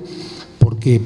Porque tengamos en cuenta que una vaca, te decía hoy, de alta producción se come 28, 30 kilos de materia seca por día. Quiere decir que por hora va a estar pasando 1,5 kilos del rumen al intestino, en una hora. Entonces, si yo no tengo algo que se digiera en tiempo y forma, no va a aportar nada. Es más, si es un forraje de baja digestibilidad, va a demorar en pasar y esa vaca va a terminar comiendo menos. En cambio, una vaquillona, yo le decía cómo se va diluyendo la concentración de energía y de proteína en la etapa de vaquillona servicio, preservicio, comen 12, 13 kilos de materia seca y tienen una gran capacidad de consumo y el tiempo de pasaje de esa fibra va a ser menor, entonces el tiempo de degradación va a ser menor. Bueno, no sé si te respondí, pero creo que entra por ahí. Otra pregunta para Guillermo. Yo hago una mientras va apareciendo... Espera. Yo te hago una mientras va apareciendo otro preguntón. Veo que hay un efecto casi directo entre una hermosa cabellera de un chico joven y su capacidad de preguntar, porque en todas las charlas preguntó. ¿Cómo es tu nombre? Manuel. Bien.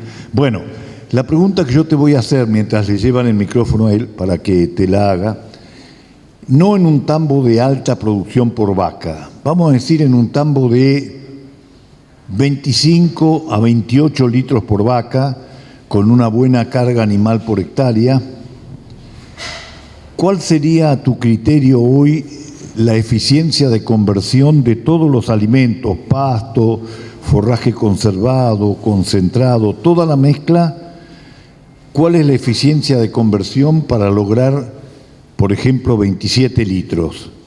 ¿Y en cuánto se puede mejorar esa eficiencia de conversión mejorando el manejo de esos alimentos? Fácil, me la hiciste. Le vamos a robar media hora. No. Mirá, con respecto a eficiencia de conversión, siempre nos hemos llevado que en Argentina teníamos eficiencia de conversiones menores a 1 y históricamente. Y con la aparición de tecnología, collares, el Nutrir Más, en el cual empezamos a tener mayor conocimiento de lo que dábamos, lograr balanzas, parece raro lo que digo, pero balanzas que funcionen todos los días en los mixer no es tan común como se parece, ¿no? Entonces, eficiencia de conversión. Y en sistemas pastoriles, sumando lo que vos me preguntabas, en realidad es una deducción por descarte. O sea, si una vaca produce 28 litros, debería estar comiendo, según el sistema, 23 kilos de materia seca. Entonces, le damos 14 entre la sala de ordeña y el mixer, suponemos que comen 9 en el campo. Después lo podemos corroborar midiendo. Y entre las mediciones de oferta y remanente encontramos diferencias, o por lo menos que a mí me pasa, que no son lógicas. O sea, por ahí veces que te dan que se comió 15 kilos y no se tuvo en cuenta que en realidad la pesada es que si vos tomás la base, que si tomás 5 centímetros, que si empieza mucha discusión. En sistemas pastoriles, creo que hasta evaluar conversión esta es una charla que tenemos bastante seguido, porque nosotros dentro del equipo está Juan Grijera, repastoril, José también muy pastoril y yo atiendo a unos cuantos tambos tabulados, entonces empezamos con discusiones. Me gusta el pastoreo, pero me toca atender algunos tambos tabulados. Y es muy difícil decir. Si vos me preguntás a mí cuál sería mi objetivo, estar en 1,2, 1,3 en ese planteo de conversión sería un objetivo muy bueno, porque aparte una dieta de bajo costo. Un buen objetivo. Un muy buen objetivo.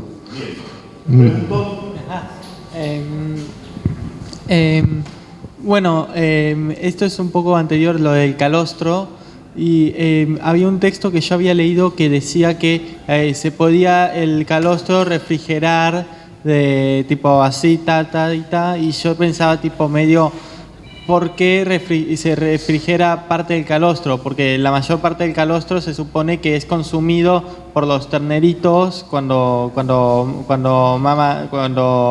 lo toman apenas nacen, o sea, ¿para qué se refrigera el calostro? O eso. Dentro de las prácticas de manejo, el ternero nace y automáticamente se lo saca o se debería sacar de la vaca. Entonces, vos lo que necesitas es darle calostro antes de las 6 horas, como decía hoy uno de los chicos, lo ideal sería antes de las 6 horas. A medida que pasa el tiempo, la absorción de esas inmunoglobulinas, de las defensas que le va a transmitir la vaca con el calostro, empieza a disminuir porque se cierran una serie de células que son las capaces de permitir el pasaje. Entonces, tengo un periodo corto, no está con la vaca, yo necesito tener un banco de calostro y tal cual lo que vos mencionás, yo lo puse en una placa, por ahí la pasé media rápida, pero lo vas a ver en la transparencia donde podés conservarlo en la heladera a 2 o 3 grados durante 30 días y si no podés, ¿por qué? Porque podés tener un periodo brusco de apariciones que te dieron bien, viste cuando yo decía grados Brix, venís midiendo, te dio arriba de 25, de 30, guardás, porque después puede venir una tanda de apariciones de vaquillonas y la vaquillona en línea general tiene, no siempre, menos cantidad de concentración de inmunoglobulina. Y lo podés guardar en un freezer durante un año. Lo descongelás y lo das. Yo me refería hoy a inocuidad, ¿qué pasa? Sacan el calostro que es de muy buena calidad, lo dejan, es bueno, sí, es buenísimo, lo dejan ahí hasta terminar el ordeñe, después limpian el tambo, después un montón de cosas, pasaron 3 horas, ese calostro en 1 hora duplicó la carga de bacterias, en 1 hora volvió a duplicar y cuando acordaste es un... Pero básicamente la maniobra es esa, es sacarle calostro porque no queda el ternero con la vaca. Bien. En 2 minutos más vamos a hacer el break y después va a venir la charla del amigo Marcos Schneider, que ahí lo veo con cara de preocupado, porque le toca hablar y él es un tipo tímido que no sabe cómo decir las cosas, etcétera. No se pierdan la charla de Marcos Schneider. Así que hasta aquí vamos bien. ¿Te parece que vamos bien? Vamos bien. Bueno, un aplauso para Guillermo y para todos.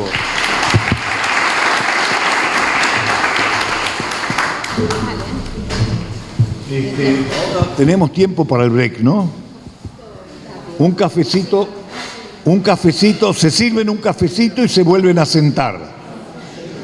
Si logramos que no se nos vaya, ¿cómo? El papá de Tomás. Si logramos que no se nos vaya Germán del salón, ya estaríamos súper contentos, porque Germán es un escurridizo.